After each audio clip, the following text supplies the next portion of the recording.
Muy buenas tardes, tengan todos ustedes. Saludos desde La Paz, Bolivia. Estoy a 3.600 metros sobre el nivel del mar y feliz de compartir con cada uno de ustedes. Y vamos a seguir adelante. Estoy esperando que... bueno, ya me dieron el acceso. Eh,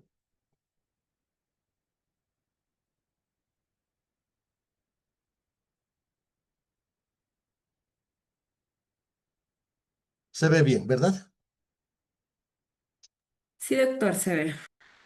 Perfecto. Bueno, como siempre, agradecido con la vida y agradecido en particular en esta oportunidad con el doctor Rafael Yáñez y con todo el equipo de la Cámara Internacional de Prevencionistas, el Colegio de Prevencionistas de Riesgos del Perú y el instituto que están organizando también este congreso. Para nosotros es una alegría desde donde estamos para poder compartir. Uno de los temas que nos ha parecido interesante, que tiene que ver con la construcción de un proyecto de vida educativo laboral en contextos de riesgo psicosocial. Cuando conversábamos con el doctor Yáñez, buscábamos un tema que pueda ser atractivo e interesante para poder compartir desde estos espacios de experiencias y de trabajo, especialmente con adolescentes y jóvenes, que realizo cotidianamente a través de una fundación que se llama Ser Familia.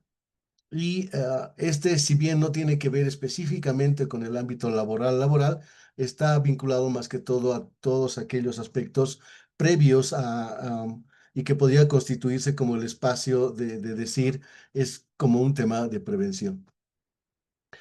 ¿Por qué el tema de proyecto de vida educativo laboral? Y creo que muchos de ustedes coincidirán conmigo en el tema de que hay dos preocupaciones sustanciales en las familias. Cuando llegamos a tener hijos, alrededor de nosotros hay familiares, hay una comunidad que nos plantea ciertos elementos. Uno de ellos tiene que ver con lo educativo y otro con lo laboral.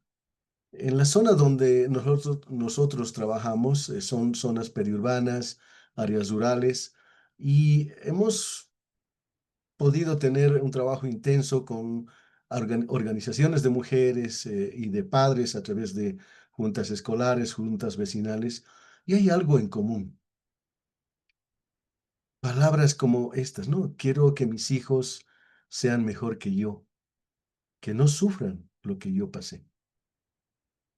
Bolivia, en particular, vive hoy una situación muy interesante porque, a diferencia de otros países, el 85% de las personas en actividad económica lo están haciendo en situación de informalidad. En realidad, es el grueso, es la mayoría de la población. Y entonces, en estos espacios donde eh, son fuera de una posibilidad de tener acceso a salud, de tener acceso a otros temas muy importantes que previenen y que cuidan a las personas y a las familias, tenemos en este espacio una posibilidad de que tienen que buscárselas por sí mismas. Y entonces muchas veces los horarios y las condiciones en las que trabajan los papás y las familias son en horarios que superan ampliamente las 8 horas o algún horario previsto por la OIT como recomendación para un trabajo. En algunos casos hemos visto mamás que incluso llegan a trabajar 16 horas con esta idea de que quiero que mis hijos sean mejor que yo y que no sufran lo que yo pasé. Y si bien cuando hablamos de proyecto de vida, vamos a analizar más adelante varios elementos, em, tiene que ver con toda nuestra cotidianidad, tiene que ver con todo lo que hacemos permanentemente. Hay dos temas que son sustanciales. El tema educativo, porque muchas veces impulsamos para que nuestros hijos o nuestros familiares puedan tener una escolaridad adecuada y lo más alta posible, de mejor manera, que superen los 12, los 14 años para que puedan tener mejores oportunidades y bajo la perspectiva de que al lograr esta posibilidad, las condiciones laborales que vayan a tener los jóvenes especialmente van a ser mejores. Entonces, por eso es de que hablamos esto. Y muchas veces, incluso ya desde la familia, que viene cargada de una serie de frustraciones, una serie de situaciones no esperadas, su rol se ve fortalecido o tal vez, algunas veces lastimado, en función de lo que van logrando sus hijos o sus familiares. En algunos casos, una frustración sumada a las anteriores que tienen algunos papás, en el sentido de que si sus hijos no logran una formación esperada, una situación laboral adecuada, se sienten mal. Por eso es de que, digamos, ustedes pueden ver en la diapositiva estos elementos que hacen, ¿no? Desde un enojo, desde una situación no esperada a una alegría. Entonces, creo que cuando hablamos de proyecto de vida, es sustancial y es muy importante poder conversar desde esta perspectiva, desde lo educativo y desde lo laboral. ¿Y por qué este tema?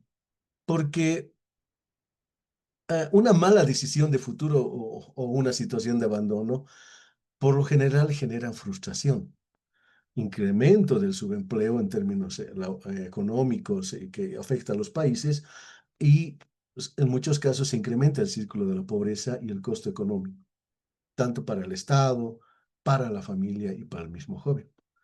Alicia Baracena, el 2021, él es una investigadora española, plantea el tema de la crisis silenciosa. ¿Por qué plantea este tema de la crisis silenciosa? Porque señala de que las políticas, las investigaciones, las propuestas que hay, que se dan en nuestros países, no hablan de temas como, por ejemplo, el abandono escolar o el abandono o deserción del sistema educativo, ya sea en secundaria, ya sea a nivel técnico o ya sea a nivel superior. Y entonces, por ejemplo, en mi país hay unos datos muy preocupantes que señalan de que del total de los inscritos tanto a institutos técnicos como a universidades, entre el primer y segundo año abandonan más del 50%. Y entonces, esto tiene que ver con un tema económico, pero muchas veces también tiene que ver con un tema vocacional. En un estudio que hicimos con alrededor de 3.000 estudiantes de colegios, de universidades y de institutos técnicos, y haciendo un acceso directo a los que habían abandonado, lo que veíamos era de que había estas situaciones de frustración, de sentirse menos que el conjunto y por diferentes razones. Entonces, uno podría decir que los chicos abandonan por temas económicos, sí, pero también hay que entender que hay otros factores que están vinculados a aspectos vocacionales. Entonces, cuando hablamos de este tema de que más del 50% abandonan la educación, creo que es un tema a preocuparse, pero que no se puede visualizar esto en los estudios e investigaciones que proponen los diferentes organismos internacionales. Y hay otro dato interesante aquí que está con el número 86. Cuando hicimos el acercamiento a los colegios, especialmente en secundaria, a los jóvenes, tanto hombres como mujeres, que están cerca de egresar o de titularse como bachilleres, que llamamos en mi país, resulta que más o menos a agosto de cada año, aproximadamente el 86% no sabe qué va a estudiar. Y aquí hay un elemento muy, muy importante a tomar en cuenta, que es tal vez uno de los puntos más preocupantes en los que se generan situaciones de estrés, unas situaciones de desequilibrio al interior de las familias y que afecta a la comunicación, que afecta al estado de ánimo y una serie de detalles, porque hay una pregunta permanente a los jóvenes cuando están a punto de ya de visionar una educación técnica o secundaria. ¿Qué vas a estudiar? ¿Qué piensas hacer de tu vida? ¿Dónde vas a ir? Porque la educación escolarizada de alguna manera te protege, te muestra un escenario, una burbuja, una especie de burbuja que te protege en la que tu mayor preocupación pudiera ser salvar la materia o tener la nota mínima para poder avanzar. Ya cuando estás en el último año a punto de pasar a otro escenario, es donde ocurren estos temas. Entonces ahí tenemos situaciones de estrés y todo lo que señalaba anteriormente. Entonces, por ello, consideramos nosotros muy importante, porque pudiera ser una parte de lo que puede estar generando estas situaciones que después los jóvenes y las personas tienen durante su permanencia y su vida laboral que tienen. Y aquí lo que vemos es de que en términos del riesgo psicosocial, los efectos de los abandonos, tanto en la educación escolarizada y superior, eh, tienen estos elementos. O sea, por ejemplo, menor empleabilidad y la posibilidad de que los empleos sean en salarios más bajos, en condiciones no esperadas. Y esto hace de que incluso no tengan como muchos casos entran a un tema de subempleo, no tengan las condiciones ni las posibilidades de acceder a servicios que se espera como de jubilación, como de salud y como de atención inmediata, por ejemplo, psicológica o médica. Entonces, y esto lo que va a generar una menor empleabilidad y salarios mínimos, de hecho va a generar brechas en los ingresos probablemente a lo largo de la vida. Otro efecto tiene que ver con la segmentación laboral e informalidad. La informalidad cada vez es más creciente en Latinoamérica. Algunos países lo han podido manejar de mejor manera, pero de todas formas está vigente este tema y es un no fantasma, es una realidad que están viviendo en otros países y que en ese escenario como decía hace rato, hay menor seguridad laboral, menor acceso a salud, incidencia en la vulnerabilidad socioeconómica, o sea, es decir, hay una serie de situaciones personales, familiares y comunitarias que hacen de que no haya un bienestar en las personas que viven esta situación. Brechas en el capital humano. Estamos hablando de que hay hoy día diferentes estudios que establecen de que entre lo que sucede en la educación y versus lo que sucede en el mercado laboral, hay unas distancias que hacen de que muchas veces se critique o se cuestione el sistema educativo y que a la larga pudieran incidir en la historia de vida laboral. Yo creo que en realidad no es tanto cuán lejos están o cuán ancha es la brecha, sino es cómo podemos tender puentes de modo de que las capacidades que van desarrollando nuestros jóvenes en los institutos técnicos, en las universidades a nivel técnico, puedan ser complementadas con competencias socioemocionales o habilidades de empleabilidad que pudieran ayudar a reducir, digamos, las dificultades al momento de la empleabilidad. Hay datos muy relevantes que dicen, por ejemplo, según la OIT, de que más del 66% de los jóvenes en la región latinoamericana buscan por lo menos durante 9 meses una oportunidad laboral, pero esa oportunidad laboral muchas veces está asociada también a que no están pudiendo tener las condiciones necesarias como para ir a una entrevista, como para llevar su currículum adecuadamente, tener ciertas condiciones que les dé la seguridad de que cuando enfrenten una entrevista personal, salgan de la mejor manera. Aquí podríamos detenernos un poco y yo les preguntaría a ustedes que están acompañándonos, ¿cómo se han sentido ustedes en su primera entrevista laboral? Tal vez nervioso, tal vez asustado, tal vez temeroso.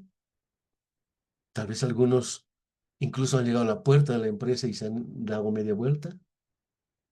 O a las primeras preguntas en sentido de que se les caía el mundo y que no se sentían cómodos o que no sentían que tenían las condiciones, pese a haber sido un buen estudiante en la formación técnica o en la universidad.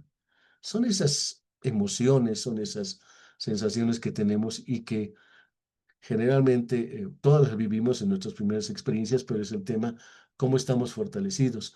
Y las personas que abandonan el sistema educativo o las personas que no tienen la preparación suficiente tienen serias dificultades de asociar sus capacidades técnicas con las competencias socioemocionales. Otro efecto tiene que ver con la desigualdad social y territorial, que afecta especialmente a jóvenes pobres, rurales, indígenas y mujeres y que podría provocar o profundizar las desigualdades estructurales que existen. Leía en un libro que decía, si eres mujer, vives en área rural, no hablas español, no tienes educación o tu nivel de escolaridad es muy baja, de hecho, ya tienes una serie de limitaciones. Y lo mismo en el caso de los varones. Si eres varón, eres de área rural, no tienes un nivel de escolaridad adecuada eres pobre y demás situaciones, de hecho generan estas situaciones que inciden en el proceso que viven nuestros países y estos sectores en un factor de desigualdad social y territorial. Por otro lado, este tema de la transmisión intergeneracional de desventaja. Especialmente en los sectores más vulnerables se puede observar esta situación, donde cuando vemos a alguien que está en las calles, viviendo en las calles, y vemos que están con niños, de hecho se nos viene a la cabeza la idea de que es probable que ese niño va a tener que superar muchas barreras para lograr tener una vida plena o de bienestar. Entonces, los hijos de padres con baja escolaridad tienen mayor probabilidad de abandonar el sistema educativo. ¿Y qué va a provocar esto? Lamentablemente, que se perpetúe este círculo de la pobreza y la baja escolarización. Y finalmente, nuestros países, nuestros encargados de políticas muchas veces evalúan todos estos temas y ven como costos sociales y fiscales. Entonces, atender a estos sectores, de hecho, provoca de que haya un incremento en el gasto público porque tienen que generar políticas sociales que de alguna manera equilibren estas relaciones y tener que generar políticas más inclusivas. Y cuando estamos hablando ya a nivel más de la persona, de la familia, de los entornos más próximos, porque lo que hemos hablado es temas muy generales, estamos hablando, y estos factores sí tienen que ver con el riesgo psicosocial, tiene que ver con el deterioro de la autoestima y el autoconcepto, estas ideas de la percepción del fracaso como algo que pudiera llamarse Dios me puso así y así voy a seguir y demás. Entonces, no está hablando de generalidades, pero de alguna manera sí podrían determinar estas miradas desde una situación de percepción del fracaso, como que es un castigo a la persona y si creen en Dios, Dios no te ha dado la bendición hacia adelante. O también la posibilidad de que haya una baja motivación para retornar a los estudios y una subvaloración especialmente. O sea, sabemos nosotros que cuando estamos con crisis, uno de los temas que más afecta a nuestras relaciones con nosotros mismos y con el entorno tiene que ver con estos elementos de autoestima y autoconcepto. El estrés crónico y vulnerabilidad emocional, que es el otro efecto, y que genera estos aspectos especialmente cuando una persona no puede conseguir empleo durante varios meses y esa incertidumbre es la que genera tensiones psicológicas y emocionales y una presión asociada también a lo económico. Es decir, se espera que cuando llegues a una edad de joven, de adulto, o cuando eres varón, o cuando eres madre de familia, además, tienes que responder de cierta manera a lo esperado por la sociedad. Y cuando hay estas situaciones especialmente de incertidumbre, lo que hacen es generar un estrés crónico y que tu vulnerabilidad se vuelva mucho más fuerte en términos emocionales. Déficit en competencias socioemocionales, es decir, nuestras unidades educativas, salvo México y algunos otros países, ya están comenzando a incorporar desde el colegio, desde las escuelas, contenidos vinculados a competencias socioemocionales, pero la mayoría todavía estamos en un proceso, porque una cosa es la teoría y otra cosa es la práctica, este trabajo cotidiano desde el ámbito educativo y desde la familia y desde los entornos sociales. Entonces, ¿eso qué incide? Afecta en la flexibilidad, en una comunicación efectiva y la gestión de conflictos. Por otro lado, hay este tema de la exclusión social y estigmatización. Eh, ¿Cuán fuerte es cuando las personas, no necesariamente jóvenes, también adultos, tienen la percepción de que no lo van a lograr, de que no voy a poder terminar o que no tengo estas capacidades? A veces duele cuando estamos con jóvenes y demás, cuando dicen, Oye, pero tú eres bueno, te veo bien, tienes nivel de actitudinal que, que es para felicitar, pero te responden, no voy a poder, no me siento seguro. Yo creo que la escuela no me ha formado. O yo creo que mi familia no va a querer que haga estas cosas. Entonces hay estos elementos que hacen de que hay una exclusión social, una autoexclusión social y que podría afectar y que afecta en realidad mucho a las personas. La vulnerabilidad a conductas de riesgo, a no sentirte aceptado. Uno de los temas que vamos a ver más adelante tiene que ver con esto de que los jóvenes tienen miedo al rechazo. Y a veces también los adultos tenemos esta situación, cuando como seres sociales nos acercamos a diferentes entornos y en algunos momentos sentimos que no somos aceptados. No solamente incide en tu estado de ánimo, sino en tu nivel de vulnerabilidad, a través del cual puedes, para ser parte de ese grupo, puedes hacer cosas o tomar decisiones o ideas que no son propias de ti. Y cuando estamos hablando de jóvenes que están en proceso, adolescentes y jóvenes que están en proceso de consolidación de sus personalidades, estos temas de no ser aceptados inciden tremendamente. Y o también, como no te sientes seguro, como no sientes que no estás bien formado y demás, puedes ser expuesto a temas que hoy día son uno de los temas más preocupantes que tienen que ver con la explotación laboral, la violencia y otros en los entornos laborales y que son preocupantes y que afectan no necesariamente a la persona, sino a veces se replica en la familia y demás cosas. Historias de vida que hemos visto de personas que viven situaciones de violencia en el interior de sus fuentes laborales, no la reflejan, no la discuten en su ámbito laboral, sino eso lo llevan a la casa, lo llevan a sus ámbitos sociales, donde se muestran de otra manera, violentos, eh, agresivos y demás, porque necesitan soltar determinadas cosas. Y finalmente, el ciclo de baja expectativa y movilidad limitada. Entonces, esto de normalizar de que, bueno, no he salido de bachiller, no he terminado la universidad, no he terminado una carrera técnica, ah, siempre voy a estar así. Y que, bueno, tengo que aceptar mi vida como está, aun sea en condiciones no adecuadas.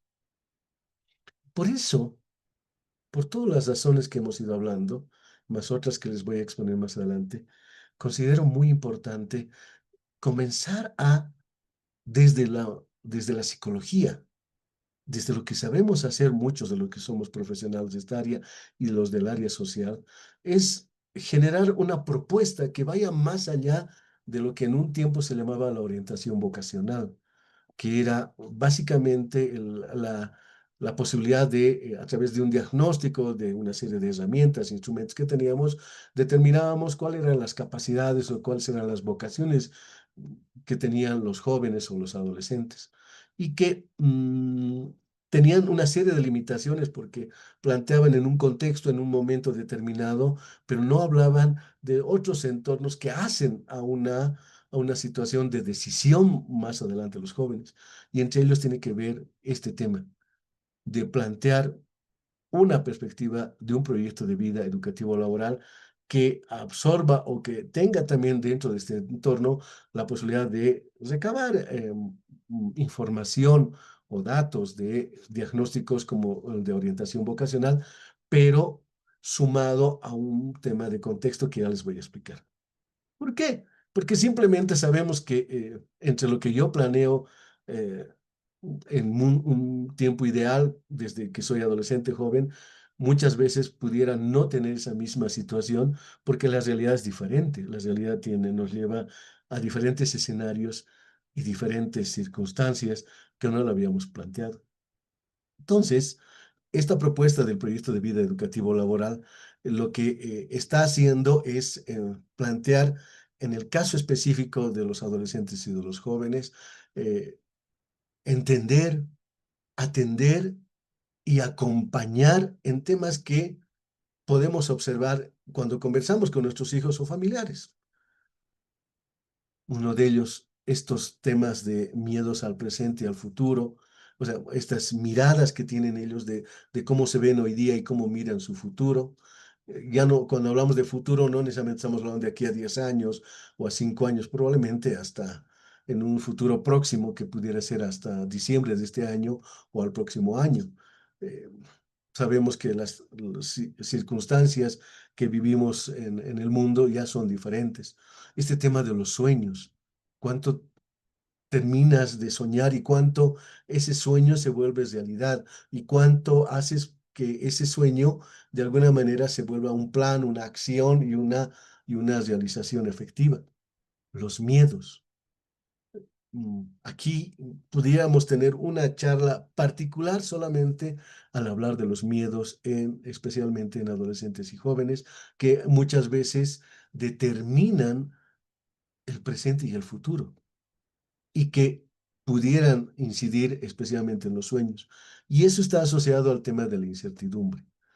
Hoy ya no podemos mirar el mercado laboral como una perspectiva de una historia donde yo entro en una empresa y a través de los años voy a tener la posibilidad de salir ahí en la misma empresa. En la mayoría de los casos, la situación que viven los jóvenes en el mercado laboral están mostrando datos muy preocupantes y que cada fin de año, cada cierto periodo, cada vez que hay una evaluación, cada vez que hay una circunstancia especial, eh, se elevan los niveles de estrés. En un estudio del Banco Interamericano de Desarrollo que salió el 2022, por ejemplo, planteaba de que hablaba sobre el tema de la rotación en el mercado laboral y especialmente en empresas grandes, medianas y pequeñas. Y ellos planteaban en este estudio, indicaban de que cada año una rotación aproximadamente del 61% de la población, juvenil especialmente. Entonces, ya no estamos hablando solamente de la posibilidad de lograr una fuente de empleo, sino estamos hablando de la posibilidad de qué pasa, de quedarte en esa fuente de empleo, de permanecer en el mercado laboral de manera adecuada en un tiempo determinado. Y la incertidumbre es lo que muchas veces, por temas de ansiedad, por temas de la edad misma de muchos jóvenes, vemos que no lo pueden alcanzar. El 61%. Y fíjense que de ese 61%, el 72% tiene que ver con que las empresas rescinden el contrato debido a que los jóvenes no tienen las competencias socioemocionales suficientes, como el tema de trabajar en equipo, asertividad y demás cosas. Por otro lado, está el tema de los roles. Mucho se ha hablado desde el año 2000, especialmente en nuestra región latinoamericana, del tema de los roles, del tema de género y demás cosas que, pese a haber sensibilizado, pese a haber avanzado mucho, todavía queda mucho por trabajar, especialmente desde el punto de vista de sectores como de las mujeres o como de los jóvenes, donde en el caso de las mujeres seguimos viviendo el doble, triple trabajo y que hace de que todos estos temas afecten a su desarrollo personal y social. Las historias de vida, que es tan importante, porque lo que te van a plantear es cómo realmente se está viviendo y cómo, de dónde vienen, cuáles son las relaciones de tu familia y cómo son estos temas. Yo recuerdo bien una historia de una persona que se llamaba Juanito y viéndolo en dos escenarios. Primer escenario, la familia, la mamá, entra al cuarto de Juanito el lunes a las 8 de la mañana y lo encuentra a su hijo durmiendo. Estaba lloviendo, había truenos, demás cosas. Y lo ve a su hijo en cama todavía. Y le dice, ¿por qué sigues aquí? ¿Qué ha pasado? Tenías que ir hoy día a trabajar. Hoy era tu primer día de trabajo. Y el hijo le dice, ¿sabes qué, mamá? Es que está lloviendo, me voy a resfriar, me voy a enfermar. Sí, hijito, tienes razón, quédate nomás, espérame un ratito, voy a ir a hablar con tu jefe, que es mi amigo, al que le he pedido que te dé ese empleo, y le voy a decir que estás enfermo, que mañana vas a ir. Es una forma de mirar las cosas. Y ahora les cuento la otra parte. Misma situación, mismo personaje, Juanito, misma hora, misma mamá, y entra al cuarto y ve a su hijo en cama y le dice, ¿y vos qué haces en la casa a esta hora? Era tu primer día de trabajo y tú tenías que estar ahí. Respuesta del hijo, es que mamá, está haciendo frío, probablemente me enferme, me voy a resfriar. Y la mamá que responde y dice, "Mm, mm, tú te has comprometido a ir a trabajar hoy día, te has comprometido a estar en tu trabajo temprano, por tanto, tienes 5 minutos para levantarte, para ir y presentarte a tu trabajo y asumir tu responsabilidad de por qué has llegado tarde, porque yo no voy a tolerar esa situación. Y estamos hablando del Juanito en una misma circunstancia.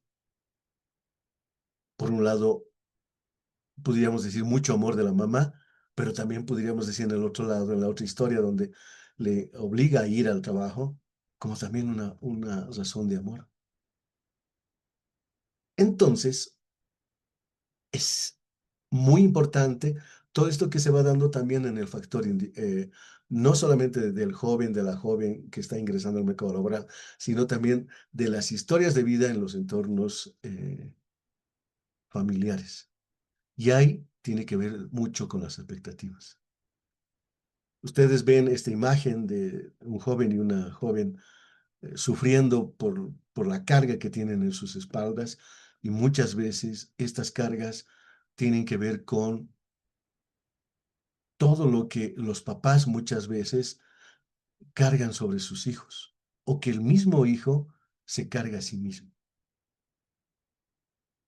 Papás que no han podido superar el bachillerato o no han podido superar la educación técnica, que asumen o que cargan la posibilidad de que sus hijos hagan exactamente, superen por ellos esta situación. O papás que son médicos y que esperan que sus hijos también sean médicos y que la historia de la familia, que todos son médicos, el abuelo, el papá y los otros hijos son médicos, él también o ella tiene que ser también médico. Y entonces eso incide especialmente por las expectativas y eso hace que estas cargas que tienen nuestros jóvenes cada vez vayan con más peso. ¿Cuántos hemos visto, seguramente como historias y anécdotas, de que jóvenes muy buenos en facultades como de medicina, que habiendo sido los mejores estudiantes, con las mejores notas, se titulan, llegan a un punto donde van los papás y se festeja todo eso, el hijo le entrega el título a sus padres y les dice, aquí está lo que ustedes querían, gracias, ahora voy a hacer lo que yo quiero hacer. Y quiero preguntarles a ustedes, lo que hoy hacen, ¿es porque ustedes así lo veían y eso es parte de su proyecto de vida? ¿Dónde están hoy día? ¿Es el lugar donde ustedes querían estar? Les doy 20 segundos para pensar.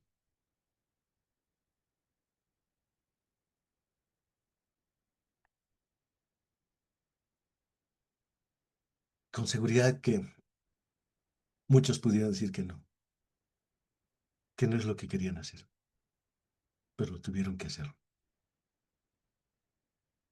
Y muchos de nuestros jóvenes que viven en situación de vulnerabilidad no tienen por dónde elegir. Tienen que hacerlo. Y les hablaba hace rato de los miedos. Y estos miedos que muchas veces terminan condicionando nuestra vida misma no solamente en el ámbito educativo y laboral, sino también todo el tema de tu proyecto de vida. Miedo al fracaso, a fallar a tus padres o fallarte a ti mismo.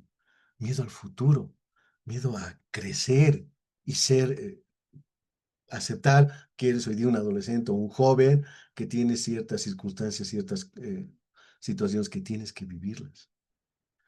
Perder a sus padres. La pandemia especialmente ha profundizado esta situación, estos miedos en nuestros jóvenes, porque especialmente hay estos temas de miedos a la ausencia y la muerte o el abandono. Muchos de los chicos que hoy día están entrando al mercado laboral han sido criados por guarderías, han sido criados por los abuelos, han sido criados por los tíos o han definitivamente vivido solos, porque los papás, tanto el papá y la mamá, tenían que ir a trabajar o porque son parte de una familia disfuncional o que está rota y que el papá vive por un lado y la mamá vive por otro lado.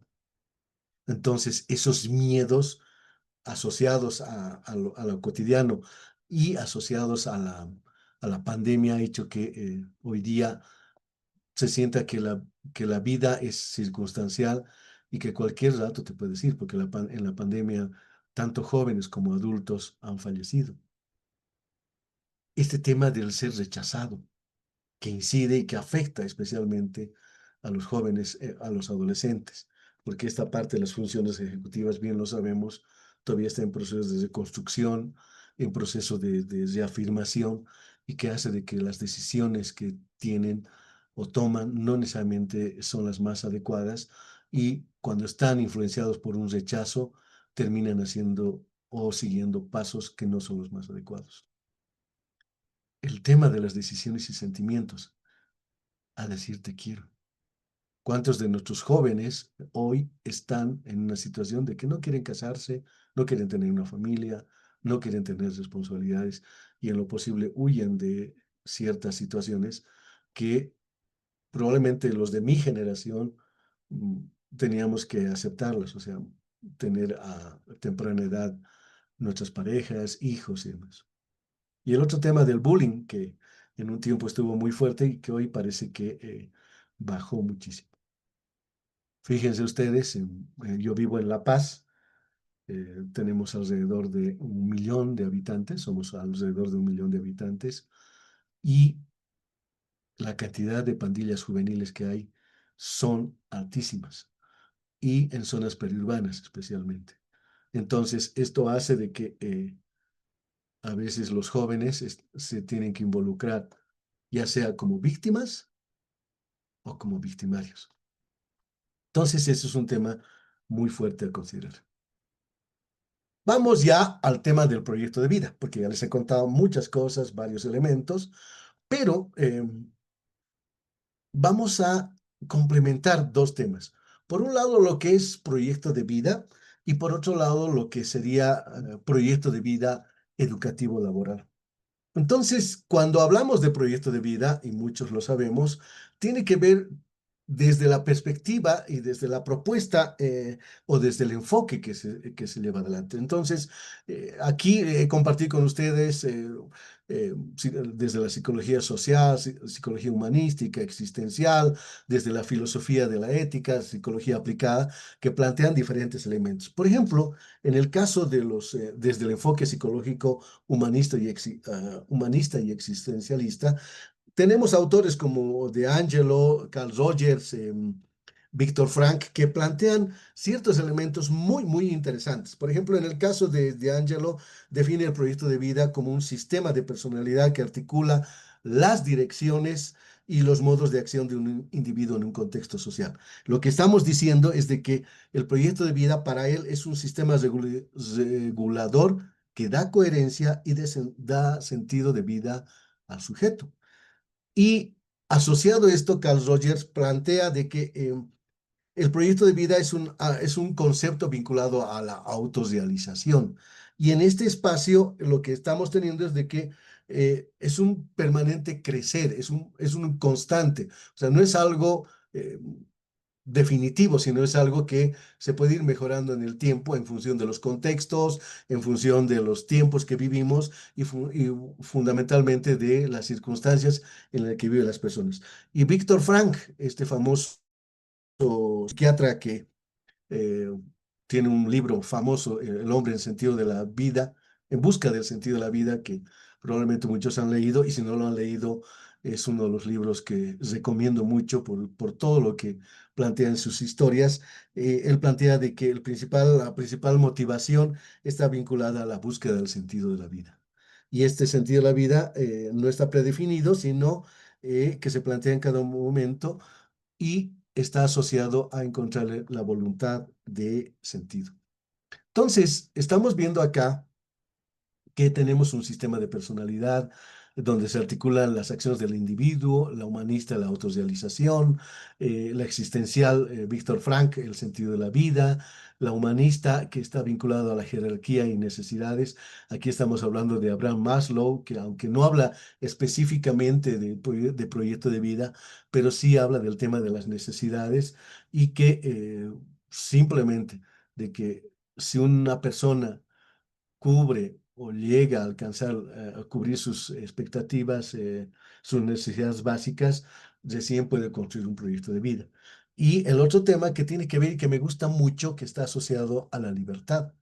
Esta libertad que nos permite hoy la democracia, pero que también está vinculado a aspectos de la toma de decisiones, o sea, qué decisiones yo tomo y ser también consecuente con las consecuencias que tiene que ver con este tema. Entonces, en este caso, lo que plantean Sabater es el tema de la elección consciente. Y finalmente, este tema del constructo dinámico en la que se integran estos elementos que habíamos hablado de las competencias socioemocionales y otros elementos que hacen tal vez más importante a las capacidades técnicas que pueda tener una persona.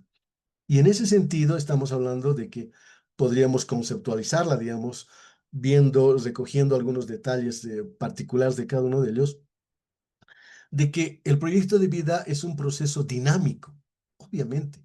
Son tiempos cambiantes, mm, cada vez vivimos circunstancias muy asociadas hoy día a la tecnología y otros elementos, consciente y continuo, a través del cual un individuo se construye.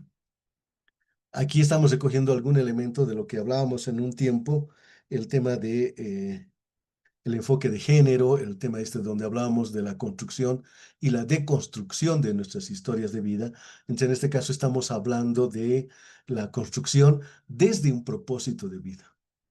Muchos autores hoy hablan del tema de que todos tenemos un propósito de vida. El tema es encontrar este propósito y que le dé la fortaleza y la consistencia a lo que vamos a hacer a través de la libertad de elección, considerando obviamente nuestras aspiraciones presentes y futuras que nos permitan lograr un bienestar y autorrealización.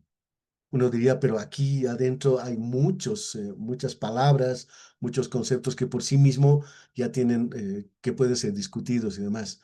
El tema es dónde la persona, el joven, el adolescente y hasta nosotros mismos los adultos vamos encontrando estos temas en una búsqueda permanente de una autorrealización y de encontrar un bienestar.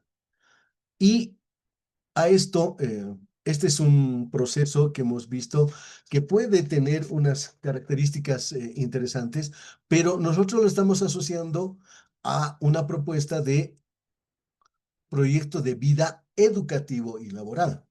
¿Por qué educativo y laboral?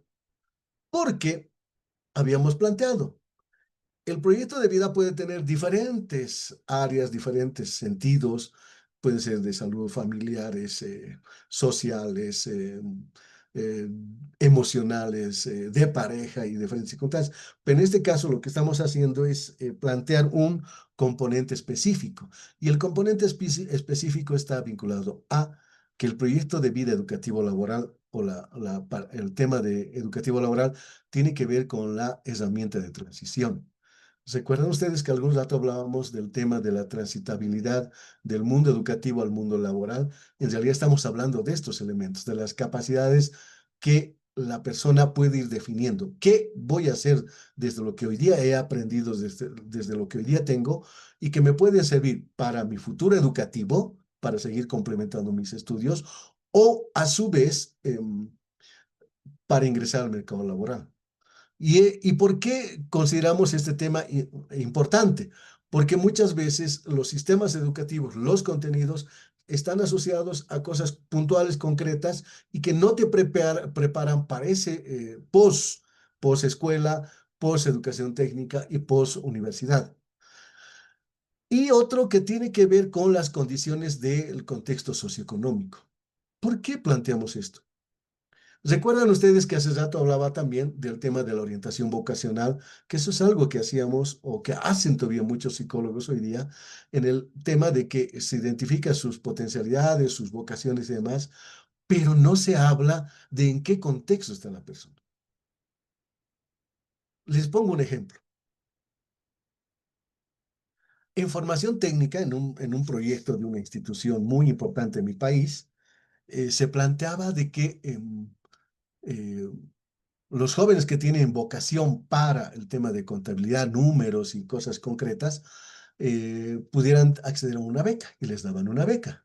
Pero como no tenían alumnos, muchos alumnos, entonces han comenzado a promocionar sus servicios y las becas, indicando de que jóvenes van a tener esta beca, van a tener esta posibilidad de más cosas.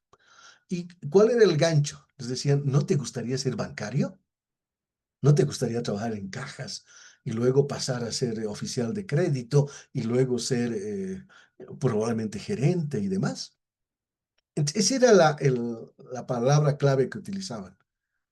Y resulta que muchos jóvenes se engancharon y entraban y estaban en ese proceso muy interesante de mejorar sus capacidades y de formarse.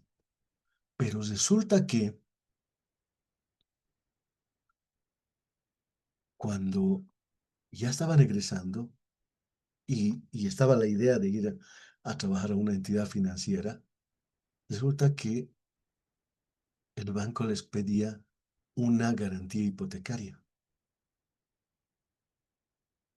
Oh, sorpresa, pero no nos han dicho esto. Yo vengo de una familia de muy bajos recursos económicos y no tenemos casa, no tenemos cuentas bancarias, no tenemos respaldos financieros.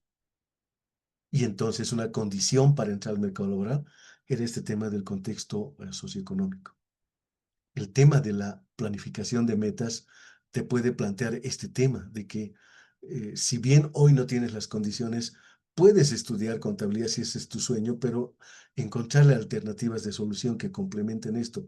Trabaja o estudia esta carrera técnica provisionalmente que te gusta y eso puede ser como el enganche para tener los recursos necesarios y estudiar lo que tú quieres o hacer lo que realmente tú quieres las oportunidades y aspiraciones, o sea, determinar exactamente tus oportunidades y aspiraciones, pero desde ti mismo, no basadas en las expectativas ni en lo que te exige tu contexto familiar o social, sino a partir de lo que tú realmente quieres y donde tú te sientes, eh, pudieras sentirte bien y en un sentido también de generar estas condiciones de reconocer tus capacidades y ser flexible, porque no necesariamente tu plan va a seguir un proceso como uno quisiera, sino que hay una serie de situaciones que muchas veces no son esperadas.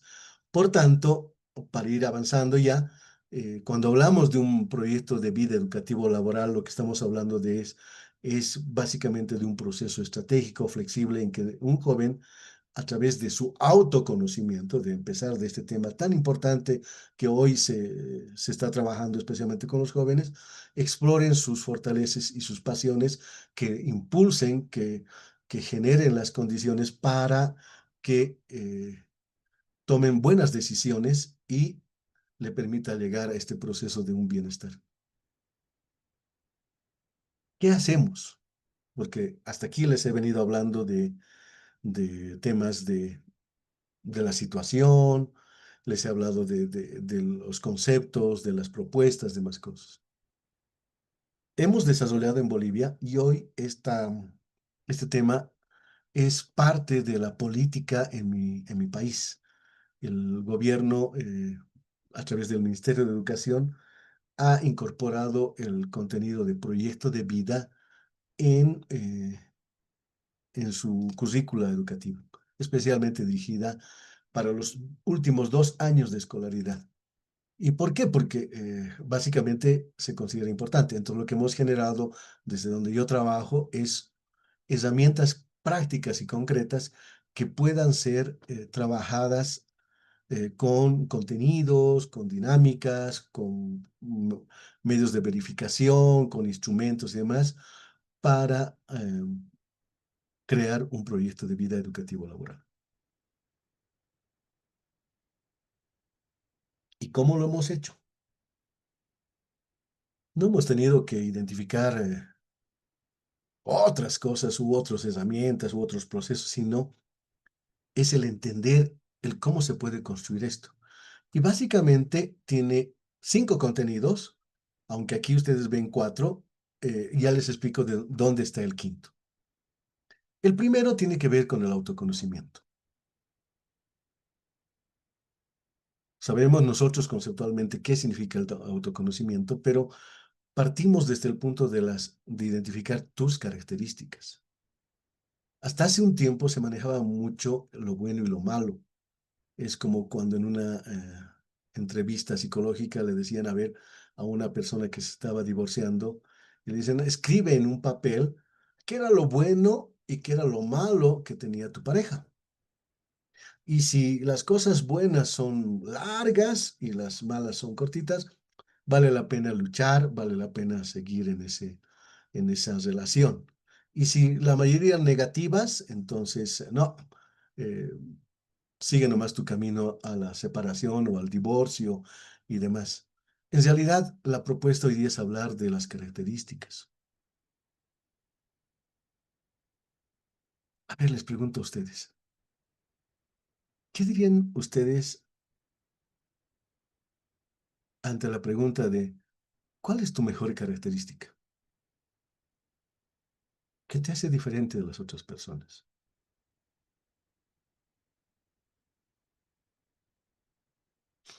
Por ahí eres un buen Boy Scout, una persona totalmente abierta a apoyar, a ayudar, a crear espacios de conocimiento y demás. Ah, Johanna, querías hablar. Sí, doctor, discúlpeme. Disculpe que me interrumpa. Solamente le quedan 4 minutos para que culmine su tiempo. Bueno, yo tenía 10 minutos más, pero bueno, listo. Disculpe, ¿eso le indicó el ingeniero? No, no, no, está bien. No te preocupes, termino en 4 minutos. Ok, Gracias. Bueno, voy a acelerar el proceso. Entonces, estamos hablando del autoconocimiento. El autoconocimiento tiene que ver con estas características. Y hablaba de un tema particular. Les decía, a ver, por ahí ustedes son muy voluntariosos. Y aquí hablamos de luz y de sombras. En la luz, podríamos plantear el hecho de decir, esta forma de ser es reconocida positivamente por tus entornos familiares y sociales, porque todos te ven como una persona que realmente siempre estás presto a ayudar, a ser voluntarioso. Pero también puede ocurrir la situación adversa, de que muchas personas, de alguna manera, aprovechen de eso. Es decir, te vean como una persona que como eres voluntarioso, entonces hay que cargarle de actividades, todas las tareas, tú haces esto, tú haces lo otro, demás, y que al final lo que va a provocar en la persona es que se sienta mal y que puede provocar que en efecto contrario sea como una especie de sentirse usado, utilizado por las personas. El otro tema es lo que les hablaba hace rato de los entornos sociales, los entornos familiares, para reconocer de dónde venimos, quiénes somos. Porque aquí es un tema importante, o sea, tener raíces, reconocer mis raíces y saber de dónde vengo, para dónde quiero ir. ¿Cuáles son las características de mis entornos? ¿Quiénes de mi familia podrían ayudarme en lo que quiero lograr, lo que quiero estudiar o de donde quiero entrar a trabajar? ¿Quiénes de mi familia pudieran de alguna manera rechazar o no estar de acuerdo y podrían lastimar lo que estoy queriendo hacer. Mis amigos, mis entornos, o sea, ¿quiénes podrían ser? ¿Y qué tengo que, de alguna manera, por así decirlo, sacrificar para continuar esto? O sea, por ahí tengo una novia tóxica, por decir, y que me va a estar controlando y demás cosas, o un novio tóxico. Entonces, ¿qué hago? Entonces, muy importante hablar de este tema de los entornos. El tema de las emociones y la gestión de emociones, que es tan importante hoy día, porque mucho he hablado hoy de las competencias socioemocionales y tienen que ver básicamente con esto, o sea, el saber ¿cuál es cómo reaccionas ante determinadas situaciones y cómo enfrentas esto o cómo trasciendes estas situaciones? Porque definitivamente cuando entras al mercado laboral no vas a esperar de que todas las personas te esperen con una sonrisa. Muchas veces cuando entra un joven al mercado laboral, los adultos, los que están en la última etapa de su experiencia laboral, probablemente sienten de que lo están cambiando y en vez de apoyar, muchas veces pudiera darse la situación de que no los agredan, pero sí, digamos, presionen sobre este sector para evitar que sigan en la fuente laboral. Entonces, es muy importante. Y la pregunta es, por ejemplo, ¿cómo nosotros también actuamos cuando estamos enojados, cuando estamos tristes? Cuando estamos tristes, entramos en procesos complementarios que se llama de ponernos tristes, de demás, y el tema de decisiones. ¿Y cómo sé si es esto? Con esto ya termino, Johanna. Em, el tema del proyecto educativo laboral, donde se va trabajando diferentes elementos y al final lo que se tiene es un formulario donde después de trabajar diferentes temas con dinámicas, puedo construir como una especie de plan que me va a guiar hacia adelante. Ese es el camino, esa es la propuesta que he querido plantearles hoy día. Muy agradecidos, Rafael, y a todo el equipo. Johanna, muchas gracias. Y a todos ustedes, totalmente abierto para poder seguir adelante y compartir con ustedes otros aprendizajes y otras propuestas desde lo que es la prevención para evitar estos riesgos psicosociales. Muchas gracias y Johanna, te dejo la palabra.